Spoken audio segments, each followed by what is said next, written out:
2021년 8월 5일 열림이전교회 새벽기도회에 오신 여러분 환영합니다. 오늘 우리가 함께 보실 말씀은 이사야서 57장 3절로 13절 말씀입니다. 이사야서 57장 3절로 13절입니다. 이 시간 제가 봉독하겠습니다. 무당의 자식, 간음자와 음녀의 자식들아, 너희는 가까이 오라. 너희가 누구를 희롱하느냐?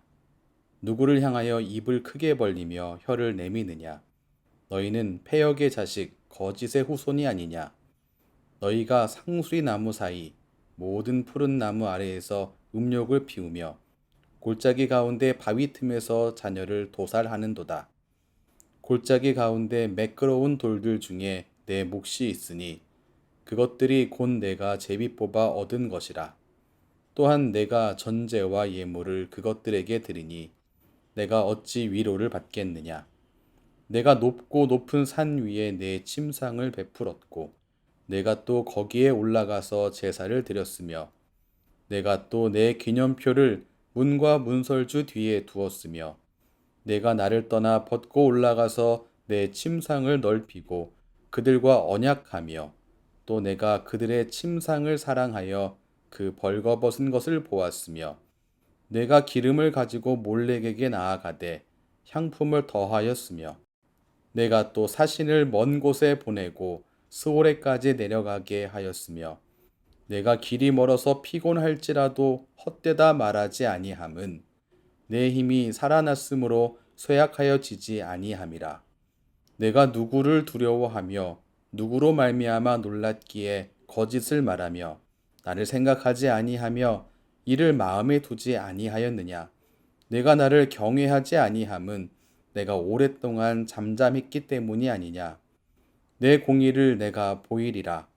내가 행한 일이 내게 무익하니라. 내가 부르짖을 때에 내가 모은 우상들에게 너를 구원하게 하라.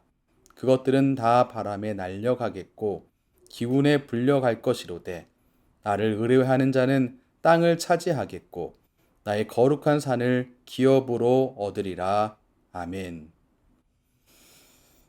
하나님으로 인해 정치적인 자유를 얻게 된 이스라엘의 관심은 이제 물질적인 풍요와 육체적인 만족이었습니다.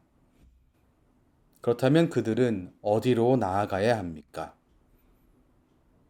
그들이 찾아야 할 도움은 여전히 하나님에게 있습니다. 시편 121편 1절과 2절 말씀은 이렇게 말씀하고 있습니다. 내가 산을 향하여 눈을 들리라. 나의 도움이 어디서 올까? 나의 도움은 천지를 지으신 여호와에게서로다. 그렇습니다. 도움은 다른 것이 아니라 여전히 하나님께로부터 오는 것이었습니다.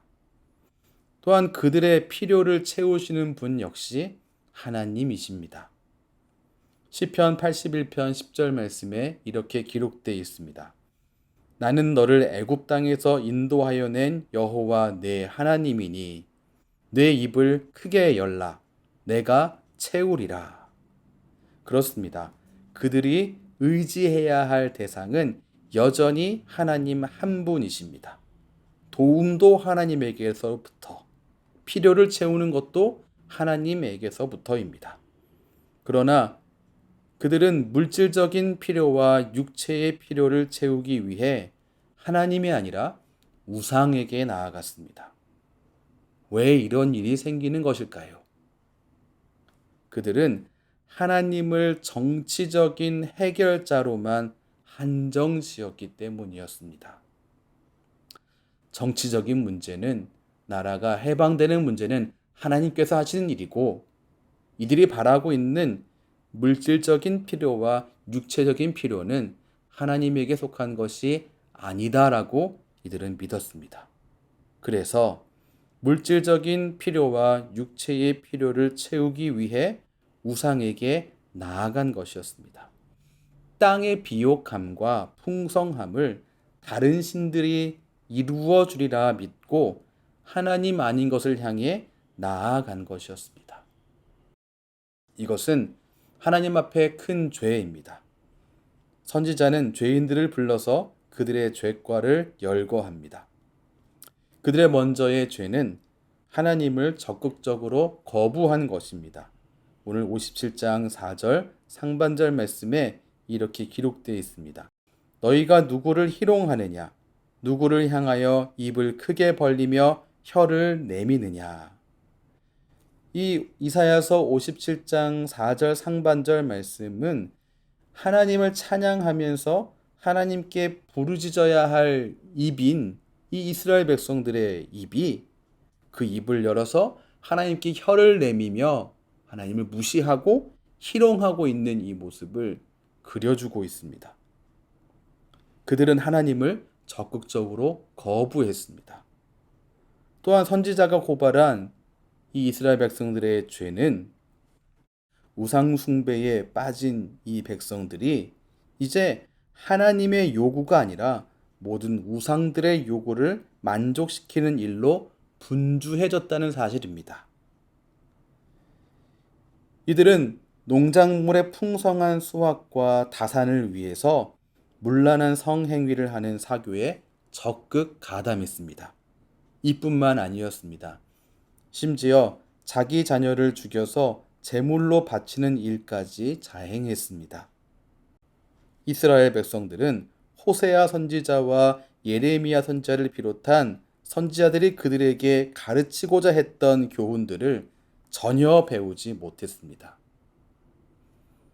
이들의 분주함은 죄를 향해서 달려가는 분주함이었고 이들의 적극은 죄를 향한 적극이었습니다. 사랑하는 성도 여러분, 참 우리가 바쁘고 분주하게 살아가지요. 하지만 바쁘고 분주하게 움직이는 하루 중에 잠시 시간을 갖고 꼭 생각해 보셨으면 좋겠습니다. 혹시 나 지금 헛되고 악한 것을 향해 분주하지 않은가? 물어보시기 바랍니다. 혹시 나 지금 악한 일을 향하여서 적극적으로 가담하고 있는 것 아닌가? 스스로에게 물어보시고 점검해 보시기 바랍니다. 왜냐하면 우리는 주님을 놓쳐버리기 쉬운 연약한 존재이기 때문에 그렇습니다. 하나님의 선하신 인도함을 그래서 우리는 소원해야 하고 그 인도함을 받아야 합니다. 하나님의 선하신 인도와 하나님의 그 이끄시는 그 은혜가 여러분의 삶 가운데 넘치시기를 주님 이름으로 축원합니다. 잘못된 것을 향해 분주히 나아간 이 사람들이 받을 판결은 과연 무엇이겠습니까? 우상 숭배의 결과를 보시기 바랍니다. 오늘 13절 말씀입니다. 내가 부르짖을 때에 내가 모은 우상들에게 너를 구원하게 하라. 그것들은 다 바람에 날려가겠고 기운에 불려갈 것이로되 나를 의뢰하는 자는 땅을 차지하겠고 나의 거룩한 산을 기업으로 얻으리라.